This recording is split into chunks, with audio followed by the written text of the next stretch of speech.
Hello everyone, myself Thenmozhi from Department of English, the Standard 5 Rocks Rajaratnam College for Women, Sivagasi.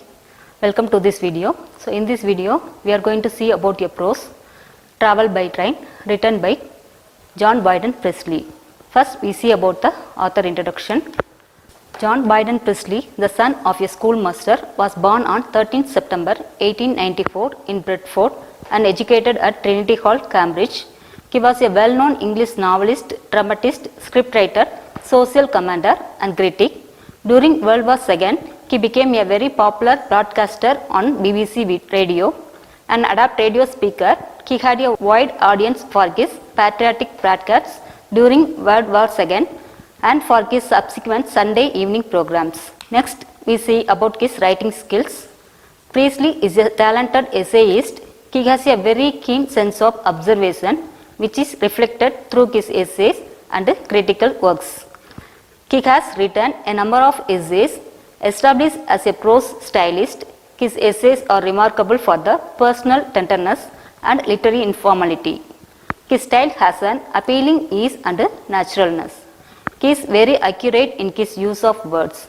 He employs them with force. It is characterized by urban humor and idiomatic turns of speech.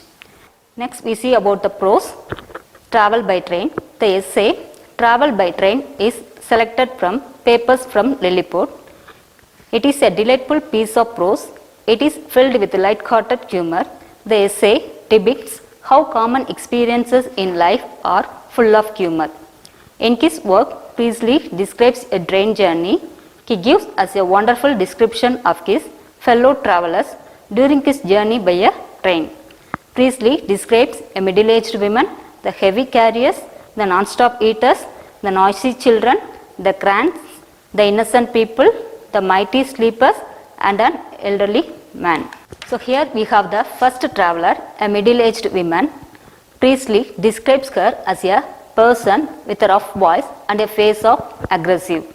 She always loves to enter into the smoking compartment without any hesitation that are already filled with a quiet company of smokers. She is always accompanied by a dog, and that is only 1 degree less offensive than its master, and she always enters into the compartment with shouting, destroys silence and comfort in the compartment. Next, heavy carriers. The author describes about the heavy carriers. There are some passengers who carry all their odd chattels and household utensils and parcel them up in brown paper. They also carry baskets of fruits and bunches of flowers to add to their own and other people's misery. Next, there are some folks who are forever eating and drinking in railway carriages. Priestley describes them as non-stop eaters. They board on the train with the sole purpose of eating. Only they settle in their seats. They pass each other tattered sandwiches and mournful scraps of pastry, and talking with their mouths full and scattering crumbs over the trousers of fastidious old gentlemen. Sometimes they peel and eat banana with such rapidity that nervous onlookers are compelled to seek another compartment. Next, the author talks about children's behavior in the train. According to him, children are not good traveling companions because they will do nothing but whimper and howl throughout their journey, and they will spend all their time topping their faces with chocolate or trying to climb out of the window. Next, the author describes a person who behaves in a strange way. He called them as a cranks because they will always insist us to open the windows in the trains on the bleakest days, but in the hot season they don't allow the window to be open. The innocent people. Then the author describes about the innocent travelers who always find themselves in a wrong train. They neither bother about the railway timetables nor ask the railway officials to advise. They get into the train that comes at first. In the midst of the journey, they inquire whether they are on the right train or not. The writer has often wondered whether these people will ever reach their destination. He expresses his pity on them. Next, the mighty sleepers. Then he talks about the mighty sleepers. The author envies the mighty sleepers because once they settled in their seats, they started sleep in a moment.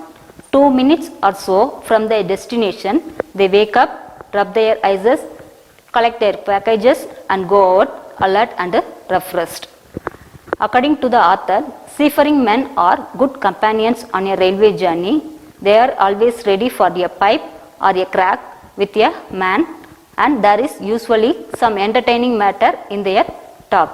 Then it is about confidential strangers who are rarely seen and compared to a very dull dog. They take pleasure in talking of their own interest and make us to yawn through the interminable story of his life. And at last, the elderly man. The author talks about the elderly man who always seated in a corner, and he always opens a conversation by pulling out a gold counter. Then talk and his talk will be all of trains. The author advises the readers to be aware of the elderly man, for he is the ancient mariner of railway travellers who will hold you with his glittering eye. Thus, the travel by train is humorous. Priestley beautifully describes the people in a train journey. Thank you everyone for your patience listening. We'll see you in the next video. Thank you.